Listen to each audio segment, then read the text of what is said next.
The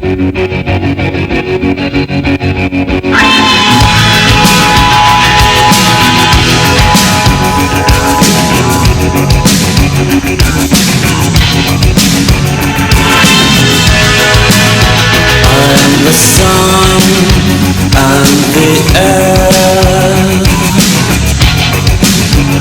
all the shyness that is criminally vulgar. I am sun and air,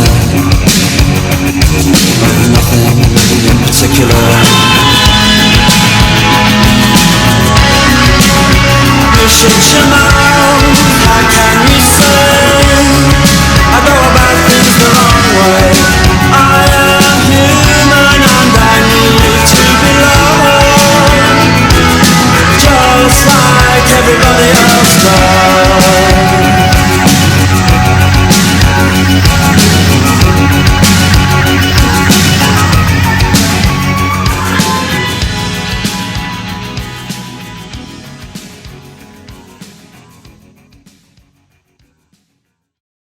Lo que vamos a hacer ya es ceder la palabra a aquellos que quieran participar y un poco ir delimitando más o menos el tema que nos toca participar esta noche. ¿Quién quiere tomar la primera rol de intervención? Partimos a la base de que el artista es egocéntrico por necesidad, sensible al mismo tiempo al sufrimiento de los demás, y aunque estos patrones no tienen la condición de sine qua non, podrían corresponder en buena parte a esta singular especie, ¿no? Es importante, pienso que durante el romanticismo, el egocentrismo fue uno de los temas principales, ¿no? El alma del hombre es su enemigo interior y se identifica con una obsesión incurable por lo imposible, que priva del goce de la vida al individuo y hace que ésta sea adversa. Convierte al individuo en singular y universal, de modo que el universo solo es posible concebirlo partiendo del conocimiento de sí mismo.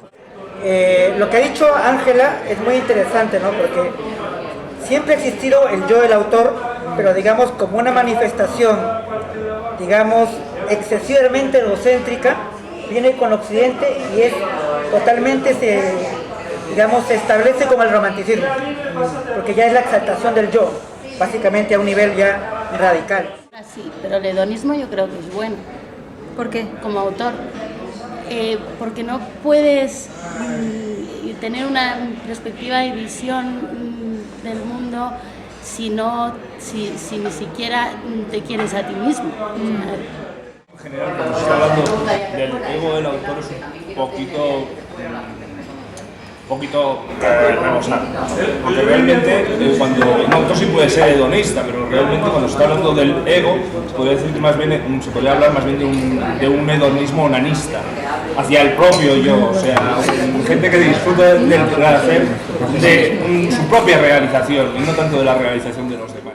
Yo creo que el ego del escritor es un fenómeno completamente propio del posmodernismo y del modernismo, y entendiendo como posmodernismo la consecuencia del modernismo, en cuanto que la ilustración es como una especie de veneno no solo para la sociedad sino para los propios ilustrados, en el sentido de que surge la figura del ilustrado. Antes estaba el escritor clásico y de repente surge el ilustrado como una persona que ya es como Dios en la tierra, pero escribiendo, y en el sentido me parece un poco asqueroso, porque la psicoanalización que produce el modernismo produce esa especie de monstruos o de dioses en la tierra que se creen, pues bueno, lo que acabo de decir los escritores. Y bueno, y termino mi intervención aquí. Como lo hemos hablado. Has expuesto el ego tanto como el yo, tanto como lo que hemos hablado esta tarde, de una barrera que se pone el ser humano de falsa autoestima para poder crear sin autocrítica.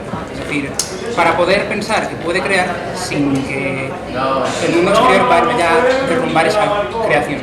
¿Vale? Es decir, poder crear, ya sea en literatura, en pintura, en lo que sea, en música, todo lo que creamos es producto de nuestro yo interior, que surge a través de lo que hemos vivido y lo que nos ha filtrado del mundo exterior. La cuestión es que yo creo que llega un punto en el que si ese ego se hace demasiado grande y rebosa, tanto por un punto de vista onanista o por lo que sea, llega un punto en el que la propia realidad se vuelve tan sumamente insostenible con respecto a la realidad externa que el autor deja de ver a funcionar. Con lo cual puede que exista un punto en el que ese autor sea genial, pero será durante un segundo. Lo que ha dicho Leo antes me ha hecho pensar en que a lo mejor hay dos egos, o dos, porque son sinónimos. Dos egos, uno bueno y uno malo. El malo sería cuando uno intenta imponer su verdad a todos los demás y piensa que los demás deben pensar como uno mismo. Ese sería el ego malo porque te hace intolerante. Y uno tiene que estar abierto a todos, ¿no? Y el ego bueno tiene que ver con la autoestima, tiene que ver con el éxito bien entendido, tiene que ver con que haya una resonancia de algo por aquí, por en los demás, porque uno no escribe en el silencio. Sí, realmente es más importante la obra que el ego del autor. O sea, es decir, hay muchos autores que su ego puede eclipsar la obra. Y realmente se les valora simplemente por el ego, no por la obra. Y también al contrario, hay otros autores que tienen muy buena obra, pero tienen un ego tan aislado del mundo exterior que quizás no se les valora tanto como debería. Entonces yo creo que lo ideal sería un equilibrio entre el ego y la obra, porque si tienes una buena obra pero no potencias tu ego, nadie te va a conocer. Y sin embargo, si es al revés, pues va a ser un tío con mucho ego, pero igual a la larga tu obra no es lo suficientemente buena como para llegar a la gente o a la crítica y tal. Nada. Me imagino, no sé si conoces a Enrique Jardiel Poncela, el escritor de teatro de la generación del 27, de la otra del 27, tenía un problema terrible de ego, pero horrible. No soportaba una mala crítica, no la podía dejar pasar. Y también tenía del otro ego. Del ego también necesitaba ser taquillero. Entonces era un arma de doble filo. Por un lado, no podía soportar una mala crítica y entraba a saco. De hecho, se hacía sus autocríticas, no podía soportar, pero por otro quería taquilla. Y llegó a prostituir, por decirlo de una manera, su propia obra, a cambiarla, se nota, para conseguir taquilla. Así que el ego fuerte es un terrible enemigo. Sí, yo sigo defendiendo el hedonismo. Siempre hay que encontrar, yo creo que lo bueno es encontrar el equilibrio entre ambos, llegar a un punto en el que sí que seas capaz de vender tu obra, pero que no pierda, en cierto modo, a través de, o sea, que no pierda no pierdas conexiones con el mundo real y te metas en tu propia fantasía. Yo pongo dos ejemplos que me resultan bastante cercanos ahora mismo de estos dos tipos de egos bastante diferenciados. Por un lado podríamos nombrar a Edilon Redon, escritor francés del siglo XIX, que hace una obra excelente, muy interiorista, al mismo tiempo que están saliendo las primeras revoluciones pictóricas, que no es casi nada conocido el pobre. Él hace una revolución pictórica que yo creo que es mucho más interesante desde el punto de vista introspectivo que el resto de escuelas de su momento. Y después podemos poner el ejemplo de alguien que sigue su obra un poco más hacia el futuro, que es Dalí, que es posiblemente uno de los grandes egos extrovertidos de nuestro siglo, que era el yo por nuestro y hasta el final. En algunos casos, ¿no? Por ejemplo, Guillermo está hablando del caso de Salvador Dalí, y efectivamente hay la coincidencia que era un gran pintor, es un gran pintor, pero a su vez es un gran egocentrista, ¿no? Tiene un libro que se llama Diario de un genio, escrito por él mismo, o sea, una autobiografía.